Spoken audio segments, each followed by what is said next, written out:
नमस्कार प्यारे मित्रों, कैसे हैं आप सभी। आशा है आप सभी अच्छे और स्वस्थ होंगे। इस वीडियो में हम क्लास 9 का चैप्टर 7 के एक्सरसाइज 7.3 पर चर्चा करेंगे। इसके पहले तक के वीडियो में हमने एक्सरसाइज 7.2 तक का अध्ययन कर लिया है। जैसा कि आप सभी जानते हैं, चैप्टर 7 का नाम त्रिभुज यानी कि ट्रायंगल्स है।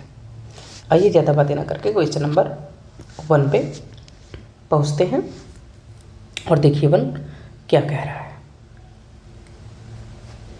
देखिए लिखा है कि यहाँ पे आपका बच्चों त्रिभुज ABC होगा, त्रिभुज ABC और त्रिभुज DBC। एक ही आधार BC पर बने दो समद्विबाहु त्रिभुज इस प्रकार हैं। देखिए ये BC आपका आधार है, इसी आधार पे ये एक त्रिभुज छोटा सा बना है और इसी आधार पे ये आपका बड़ा वाला त्रिभुज बना है बच्चों। ठीक है, ये चीज़ें आपको समझ में आई होंगी। इस प्रकार है कि A और D भुजा BC की एक ही ओर स्थित है। A और D भुजा BC, बेटा ये जो भुजा BC है इसी के एक ही ओर, तो ये देखिए A और D स्थित है, मतलब इस तरफ A और D नहीं है। यदि AD को बढ़ाया जाए तो BC को P पे प्रतिच्छेद करती है। यदि AD रेखा को, यदि AD को बढ़ा दें तो ये देखिए P पे BC को क्या कर रही है, कट कर रही है। ठीक है, तो हमें दिखाना है कि ABD ACD सर्वांगसम है। जो त्रिभुज है ABD, ये त्रिभुज आपका ABD है और ACD यानी कि ये वाली त्रिभुज, ये दोनों क्या है बच्चों, सर्वांगसम है। ABP ACP सर्वांगसम है। ABP यानी कि ये पूरा त्रिभुज, ये यहाँ तक ले लो अब, और ये यहाँ तक ले लो, ये भी सर्वांगसम है बच्चों। AP एंगल A और D दोनों को समद्विभाजित करता है। एंगल A और एंगल D। ठीक है बच्चों, ये दोनों दिखाने के बाद हमें क्या दिखाना है, ये दिखाने के बाद हमें दिखाना है कि ये जो AP रेखा है ये इस एंगल A को और एंगल D को, दोनों को बराबर भागों में क्या कर देता है, बांट देता है बच्चों। ठीक है, उसके बाद AP रेखाखंड BC का लंब समद्विभाजक है। ये जो AP है ये इस BC का क्या है बच्चों, लंब समद्विभाजक है। इतनी चीज़ें हमें दिखानी है, बहुत ध्यान से इस क्वेश्चन को देखिएगा। चलिए इसका हल करते हैं। हल में सबसे पहले आप सभी जानते हैं, हम लोग लिखते हैं कि क्वेश्चन में क्या क्या दिया है, क्या क्या गिवन होता है। त्रिभुज ABC और त्रिभुज DBC दो समबाहु त्रिभुज हैं। समबाहु मतलब बेटा क्या होता है, तीनों भुजाएं बराबर होती हैं और AD को बढ़ाने पर BC को P पर प्रतिच्छेद करता है, प्रतिच्छेद करता है। इतनी चीज़ें बेटा दी हुई हैं, हमें सिद्ध क्या क्या करना है, सिद्ध करना है नंबर 1 त्रिभुज ABD सर्वांगसम है त्रिभुज ACD के। नंबर 2 त्रिभुज ABP सर्वांगसम है त्रिभुज ACP के। नंबर 3 AP कोण A और कोण D दोनों को समद्विभाजित करता है, समद्विभाजित करता है। और नंबर 4 बच्चों AP रेखाखंड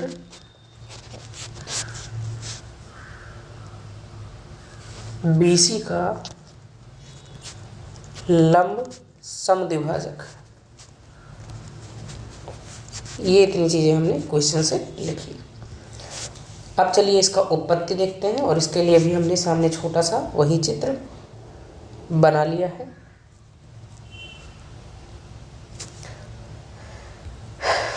उपपत्ति में ये देखिए बेटा, ये जो आपका ए बी सी त्रिभुज है, ये आपको पता है कि इस बी सी भुजा पे ही तो टिका हुआ है। B C A D P, तो A B C Aadhaar B C पर बना कैसा त्रिभुज है बेटा? समबाहु त्रिभुज है। समद्विबाहु, समद्विबाहु त्रिभुज है। बेटा यहाँ पे थोड़ा करेक्शन करना है हमें। ये सारे कैसे त्रिभुज हैं हमारे? समद्विबाहु हैं।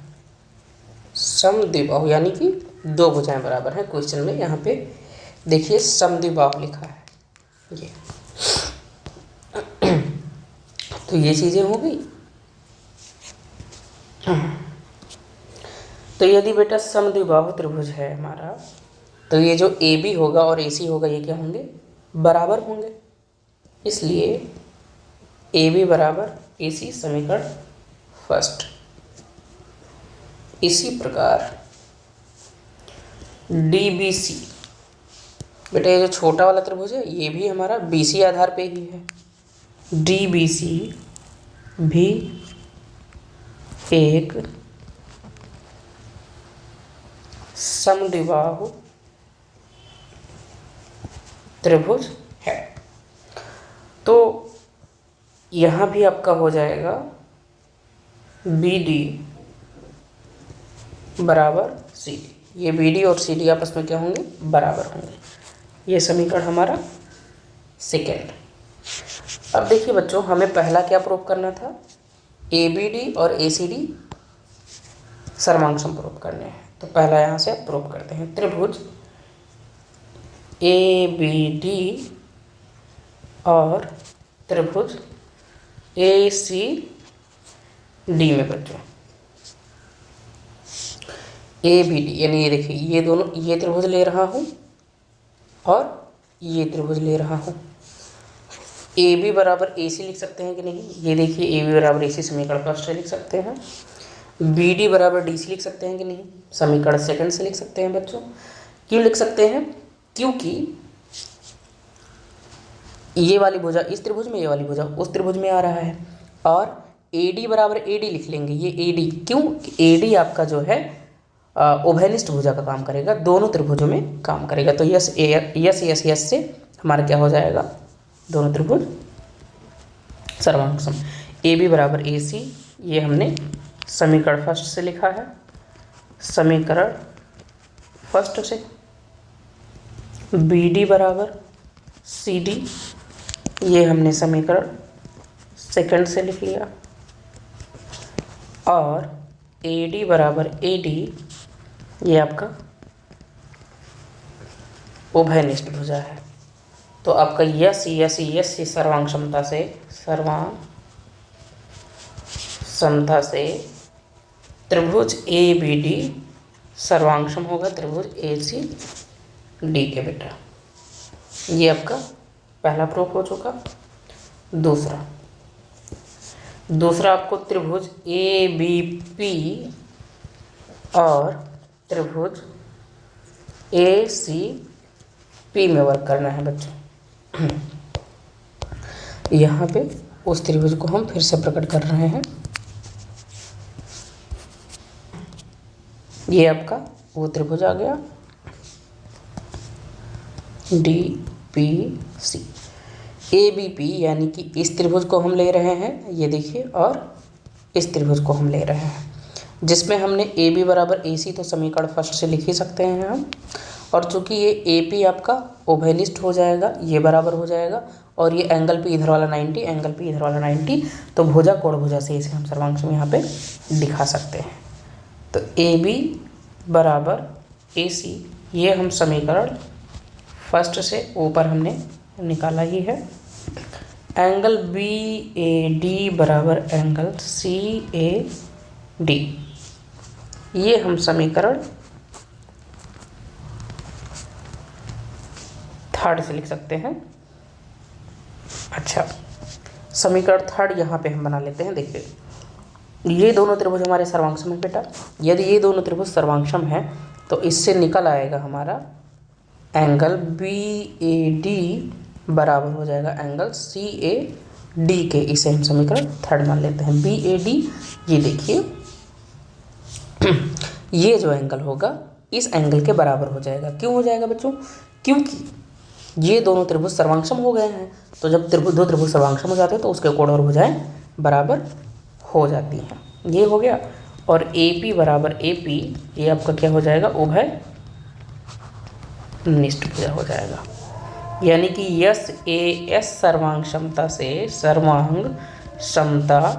से जो हमारे त्रिभुज ABP हैं वो अब सर्वांगसम हो चुका है त्रिभुज ACP के बच्चों। ठीक है, ये हमारा द्वितीय प्रूफ हो चुका है। अब हम तीसरे पे आते हैं।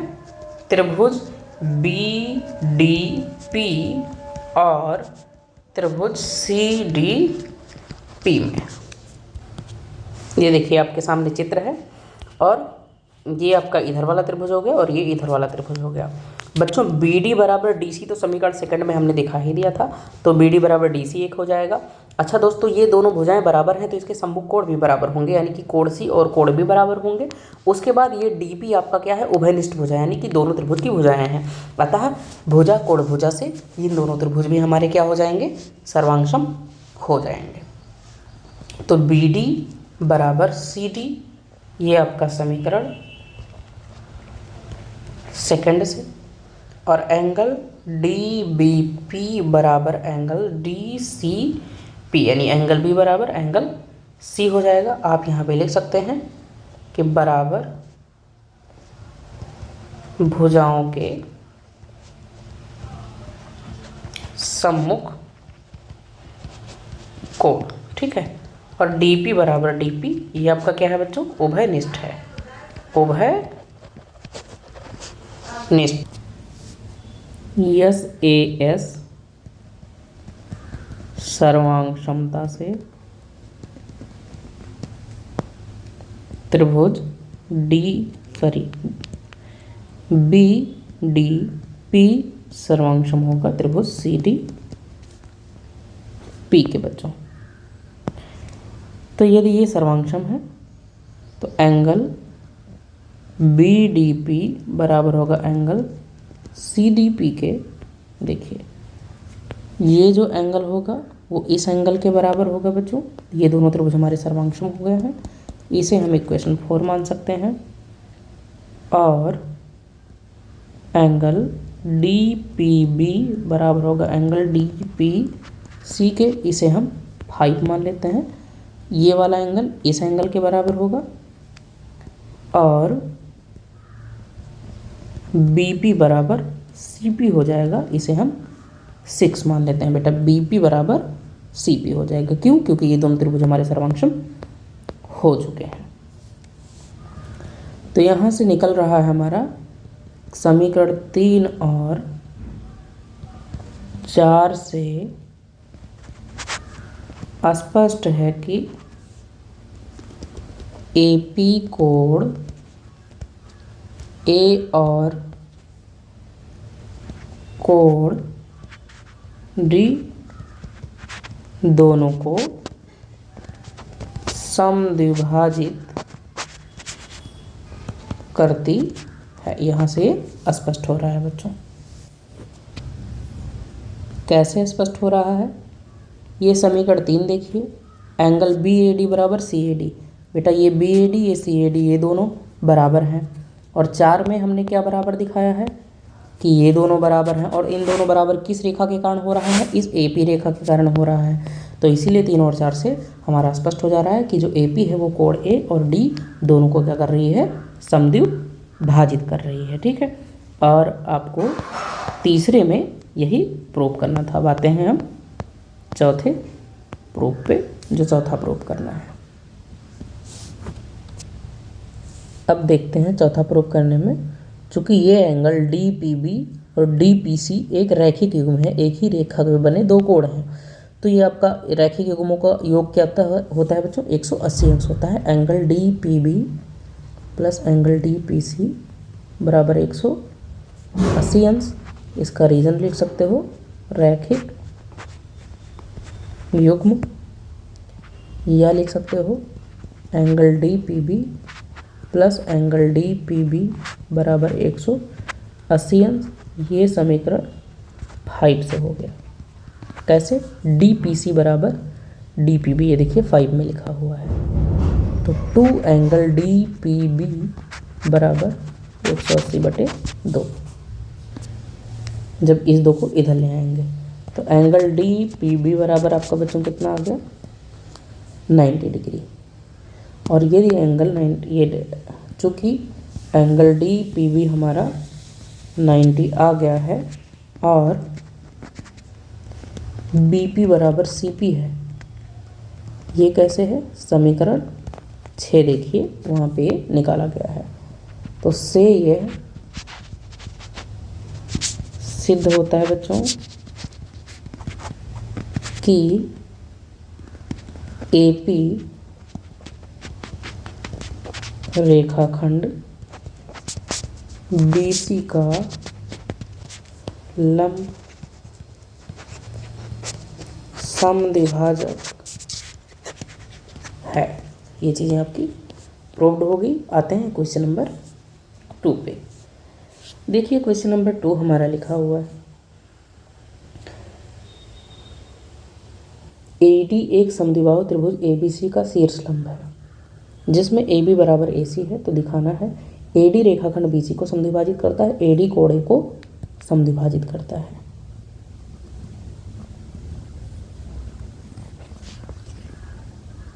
समद्विबाहु त्रिभुज हो गया, AD A का शीर्षलंब है बेटा, ABC, AB बराबर AC है, ये आपका D हो गया। लिख लेते हैं जो दिया है। AD एक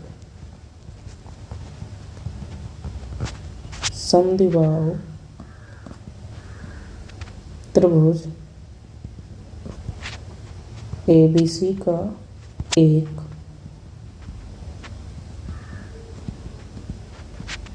शीर्षलंब है जिसमें AB बराबर AC है। सिद्ध करना है बच्चों, पहला हमें सिद्ध करना है कि AD रेखाखंड BC को समद्विभाजित करता है। दूसरा, AD कोण A को समद्विभाजित करता है। ठीक है, ये चीज़ें हमें सिद्ध करनी है।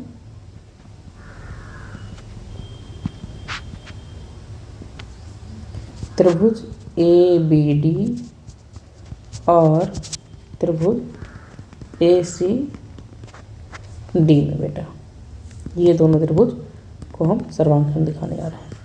AB बराबर AC दिया है, AD बराबर AD लिख देंगे उभयनिष्ठ, और बेटा ADB और ADC प्रत्येक 90 डिग्री, तो भुजा कोण भुजा से हम सर्वांगसम दिखा देंगे, या RHS भी इसको कह सकते हैं। RHS क्यों? क्योंकि ये इसका कर्ण है। ठीक है, तो AB बराबर AC दिया है, AD बराबर AD उभयनिष्ठ भुजा, एंगल ADB बराबर एंगल ADC प्रत्येक 90 है बच्चों। तो साइड एंगल, साइड सर्वांग क्षमता से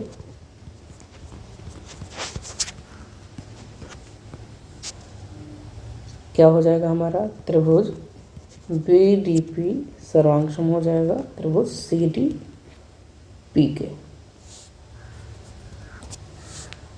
यहाँ पे ए बी डी त्रिभुज को हमने लिया था और ए सी डी त्रिभुज को लिया था, ठीक है। तो अतः बेटा इससे हमारा क्या हो जाएगा, बी डी बराबर सी डी हो जाएगा बेटा, बी डी बराबर सी डी हो जाएगा अगर ये सर्वांगसम हो गया है, और ये वाला एंगल ये इस एंगल ए के बराबर हो जाएगा। तो इसे हमने फर्स्ट मान लिया, और यहाँ पे एंगल बी ए डी बराबर एंगल सी ए डी, समीकरण सेकंड। समीकरण फर्स्ट से ये सिद्ध होता है कि ए डी रेखाखंड बी सी को समद्विभाजित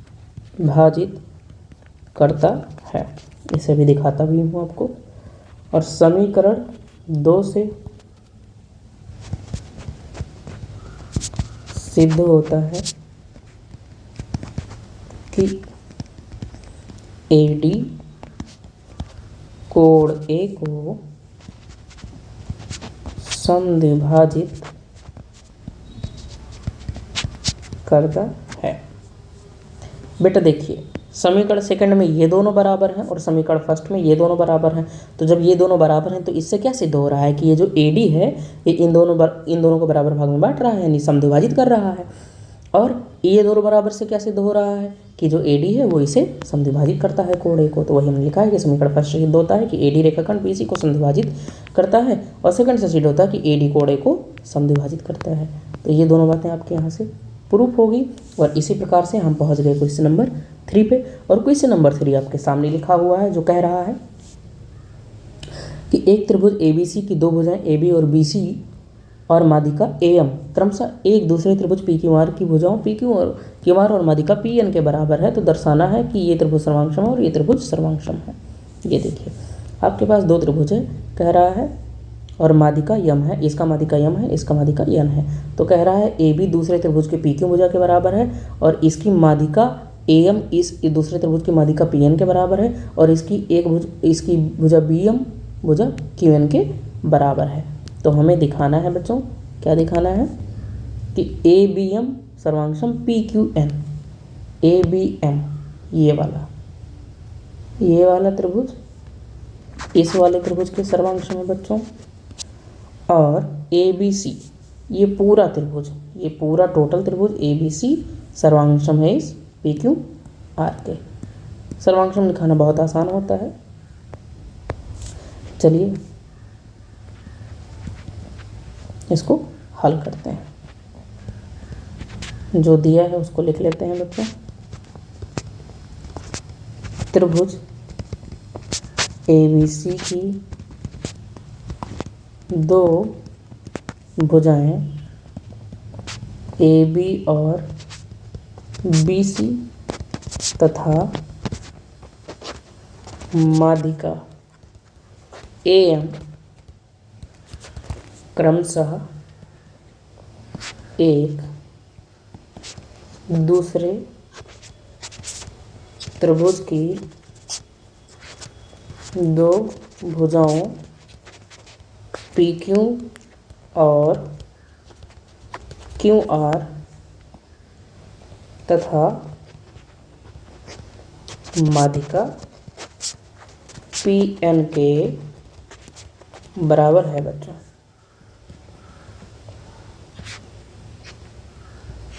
सिद्ध करना है हमें क्या, पहला सिद्ध करना है कि त्रिभुज ABM सर्वांगसम है त्रिभुज PQN के, और दूसरा सिद्ध करना है बच्चों त्रिभुज ABC सर्वांगसम है त्रिभुज PQR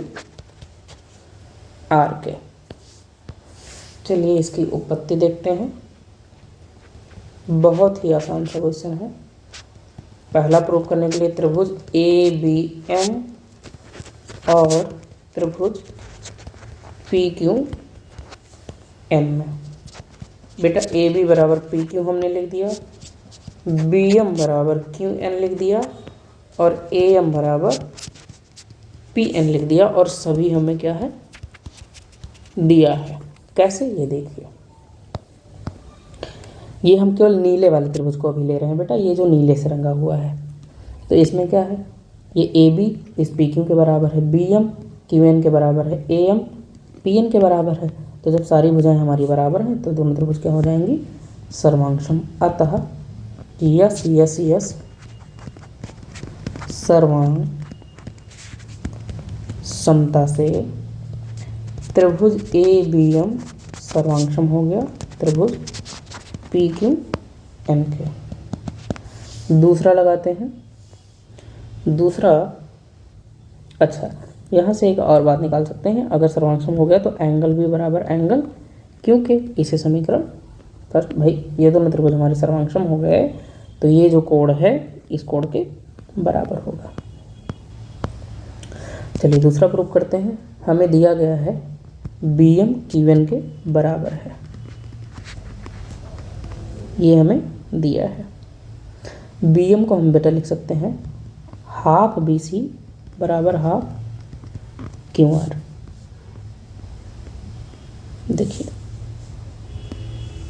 बी एम को हमने क्या लिखा है, बी सी का आधा, और क्यू एन को हमने क्यू आर का आधा लिख दिया है क्योंकि वो मध्य बिंदु है।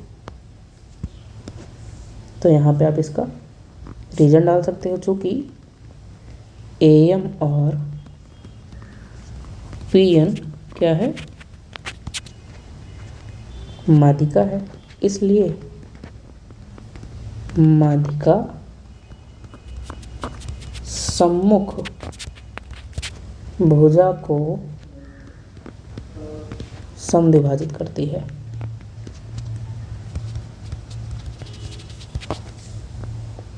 ठीक है, तो हाफ हाफ यदि कट जाएगा तो क्या आ जाएगा आपका बी सी बराबर क्यू आर, ये समीकरण सेकंड।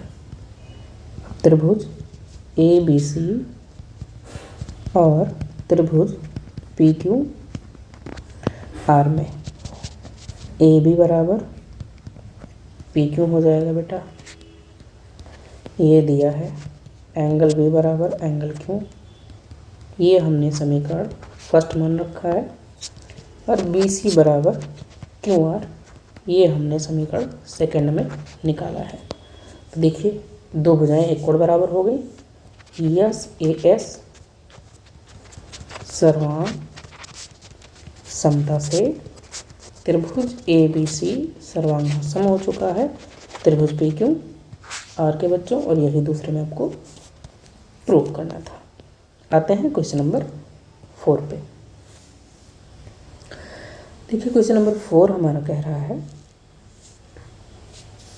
कि बीई और सी एफ एक त्रिभुज ए बी सी के दो बराबर शीर्षलंब हैं। आर एच एस सर्वांग समता नियम का प्रयोग करके सिद्ध कीजिए कि त्रिभुज ए बी सी एक बेटा क्या है, समद्विबाहु त्रिभुज है। चलिए यहाँ पे एक त्रिभुज बनाते हैं हम लोग। त्रिभुज बन चुका है, नामकरण कर देते हैं ए बी सी। ये एक शीर्षलंब इसका हो जाएगा हमारा बीई, और इसका शीर्षलंब हमारा हो जाएगा सी एफ।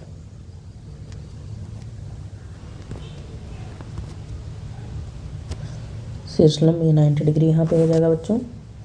दिया है जो उसको लिख लेते हैं। त्रिभुज ए बी सी के में दो बराबर शीर्षलंब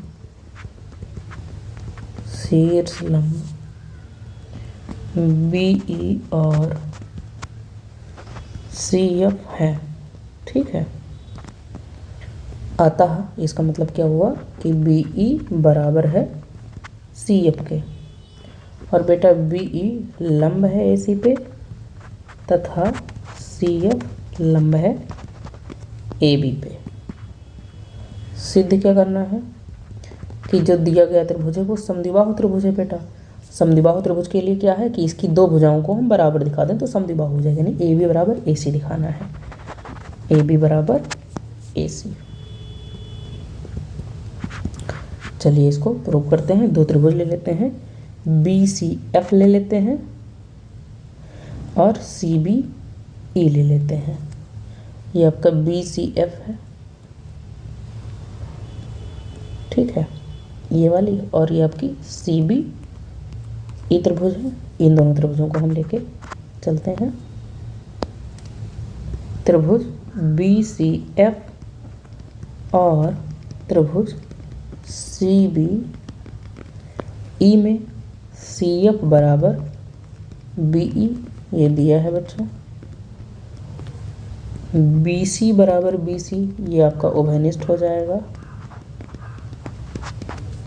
और एंगल BFC बराबर एंगल CEB। बेटा ये प्रत्येक 90 डिग्री का है। देखिए ये वाली, ये जो CF और BE है ये बराबर है। ये देखिए यहाँ पे F है और ये E है, ये प्रत्येक 90 है दोनों त्रिभुजों में। और बेटा ये जो BC है ये क्या है, उभयनिष्ठ भुजा है, दोनों त्रिभुजों के अंदर आती है। अतः RHS सर्वांग समता नियम से, सर्वांग समता से RHS क्यों हुआ, क्योंकि बेटा ये आपका कर्ण है, ठीक है, और कर्ण उभयनिष्ठ भुजा हो गया और बाकी दो 90 है। H का मतलब हाइपोटेनियस, हाइपोटेनियस का मतलब कर्ण हो गया यहाँ पे। तो त्रिभुज BCF सर्वांगसम हो गया त्रिभुज CBE के। बेटा यदि ऐसा हो गया तो अतः एंगल B जो बराबर होगा वो एंगल C के होगा। ये जो एंगल B होगा वो इस एंगल के बराबर हो जाएगा, और बराबर कोणों के सम्मुख भुजाएं आपस में बराबर होती हैं। तो इस कोण के, एंगल C के कोण के सम्मुख भुजा कौन सा है, AB, और B के सम्मुख भुजा क्या है, AC। तो AB बराबर AC भी होगा, इसलिए AB बराबर AC। ऐसा क्यों हो गया, बराबर कोणों के सम्मुख भुजा बराबर होते हैं। और यही हमें क्या करना था बच्चों, प्रूव करना था। आते हैं क्वेश्चन नंबर 5 पे। देखिए क्वेश्चन नंबर 5 हम लोग का लिखा है, AB से एक समद्विबाहु त्रिभुज है जिसमें AB बराबर AC है, AP लंब है BC पे। तो हमें दिखाना है कि B और C कोण हमारे क्या हैं, बराबर हैं बच्चों। ये आपका समद्विबाहु त्रिभुज बन के तैयार हो गया, ABC। AP का मतलब A से शीर्ष लंब डाला गया होगा, ये आपका P है, और ये दोनों आपके बराबर हैं। तो ABC एक समद्विबाहु त्रिभुज है जिसमें AB बराबर AC और AP लंब है BC पर। सिद्ध करना है बच्चों एंगल B बराबर एंगल C के। हमारे पास दो त्रिभुज यहाँ पे दिख रहे हैं। दोनों त्रिभुजों को सबसे पहले हम सर्वांगसम दिखाने की कोशिश करते हैं। एक ही त्रिभुज, ये एक त्रिभुज।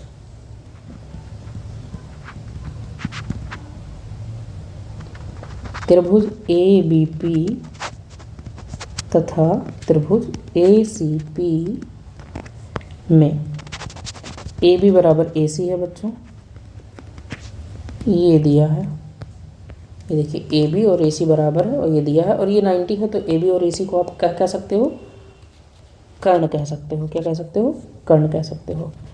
AP बराबर AP हो जाएगा बच्चों, ये आपका उभयनिष्ठ भुजा है।